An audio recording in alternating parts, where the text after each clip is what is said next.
Haven't you ever wanted something more, Barry? You should be serving your country. You're CIA.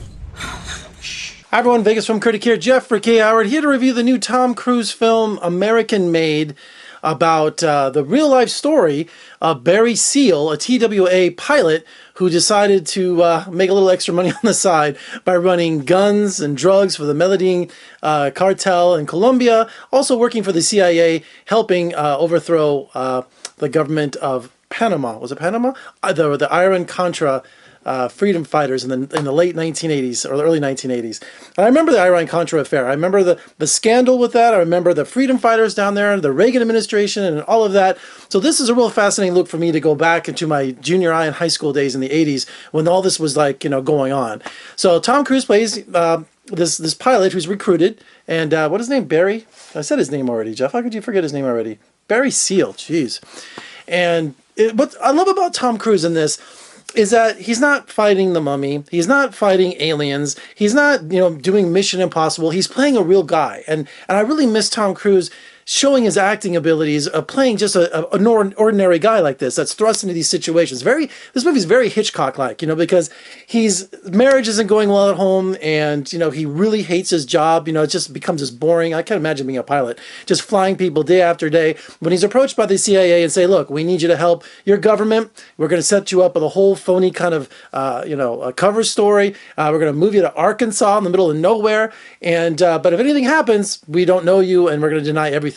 So he's like, excitement, money, of course. So when he starts running all these weapons and stuff for the CIA, well, the drug cartels, take note and say, look, he arrives down there and they go, you know what, you're going to take this cocaine back with you. We don't care, how you do it, but you're going to do it. So now, not only is he doing all these multiple things, but it starts getting so out of control that he's hiring more pilots and more planes, and so much money is coming in. And the movie is just disgusting in that manner, that he has so much cash, tens of millions of dollars in cash, that he starts burying things in the backyard, that he starts, opening up multiple banks in this little town in Arkansas, and then he just starts donating stadiums and ball fields and all this crazy stuff because he doesn't know what to do with all this money.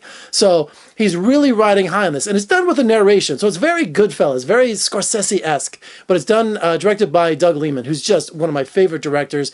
He did Go, I love Go, and also Edge of Tomorrow, where Tom Cruise was being killed and keeps waking up day after day.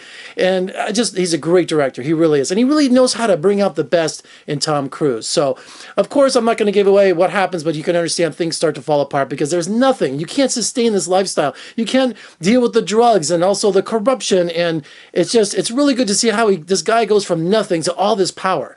It's in the trailer where he tells these guys that but arrest him and say, like, you know what, you guys, I'll give you each a Cadillac with millions of dollars if you let me go. And because the FBI is going to come out of there and just say, let him go. So that's in the trailer. That's really funny because all of a sudden he gets this power trip. But things start getting really dangerous when you're involved with drug dealers, when you're involved with the federal government, and especially when no official record exists of any of this. And of course, the CIA and the government deny this guy's story and that none of this ever happened. Plausible deniability.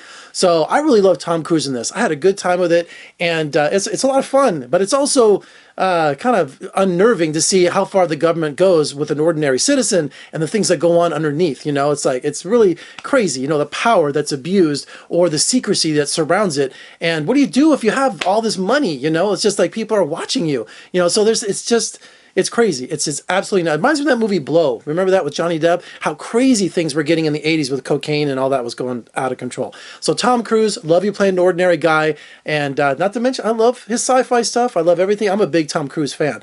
But watching him in this playing just an ordinary guy, Barry Seal, who starts with nothing and ends up with the craziest story you've ever seen, is one great cinematic ride. So check out American Made. All right, for more reviews and interviews, surf on over to my website, vegasfilmcritic.com. Check me out on social media, Twitter, Facebook, Instagram. Talk to me, people. Also, did you know I have a podcast? You can take me along with you on iTunes. Just head over to iTunes and download all my movie reviews and interviews. And also, if you're here watching on YouTube or on TV, just surf on over to YouTube and make sure you hit that subscribe button, share, comment below. And I'd love to know what you think of American Made. I'm Jeffrey K. Howard in Las Vegas. Thank you for joining me. I'll see you next time.